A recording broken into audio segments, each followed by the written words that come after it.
Las leyes de la economía Economic laws are universally valid. They are apodictic, if you will. en ese sentido, o son, si quieren ustedes, apodícticas. Son They are valid anywhere in the universe at any moment in history, as long as the corresponding assumptions are met, of course.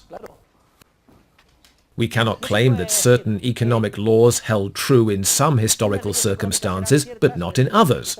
No, no. The law that, other things being equal, any increase in demand tends to drive up the price is a universal law valid anywhere in the universe, at any moment in history.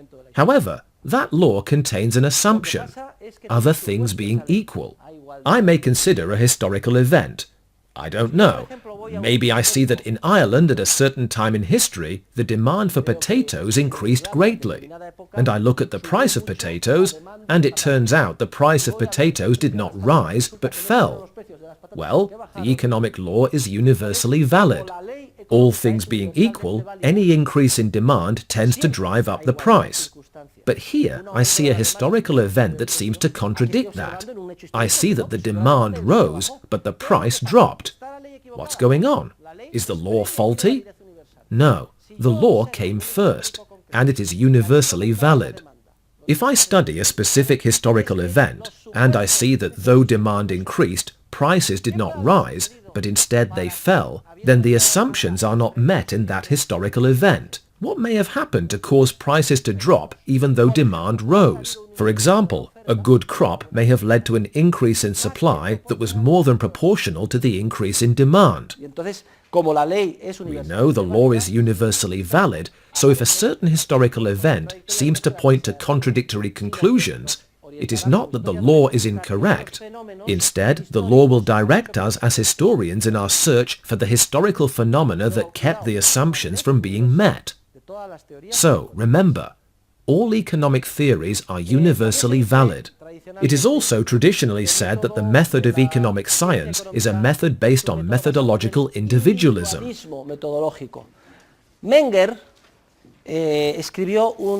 Menger wrote a methodological treatise called Investigations into the Method of the Social Sciences,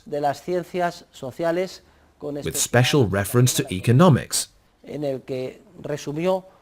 in which he outlines his whole methodological position against the historicists.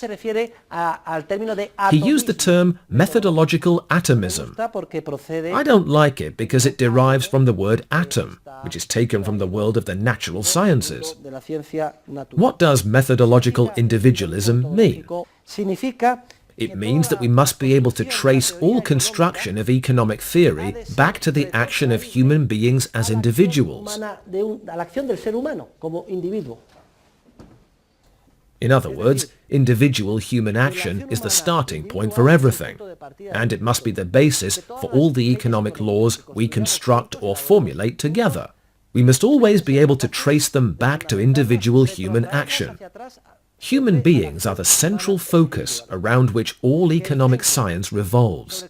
This is beautiful because it makes economics the quintessential humanistic science.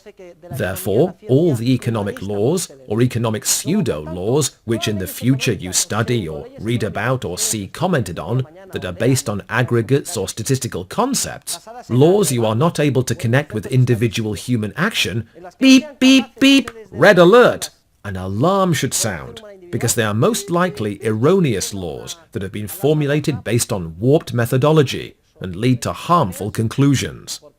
As soon as professors fill up the blackboard with formulas that connect aggregate demand, the general price level, and multipliers, and you ask, but how is that connected with individual human action? And they answer, it's not connected with individual human action. These are concepts we statisticians and social engineers measure and manipulate. A red light should come on. They are violating the principle of methodological individualism. That is, when we construct our science, we must always be able to grasp the connection between the laws we have formulated and individual human action. In fact, there is a famous quote by Hayek. He says, "It is probably no exaggeration to say that every important advance in economic theory during the last 100 years was a further step in the consistent application of subjectivism."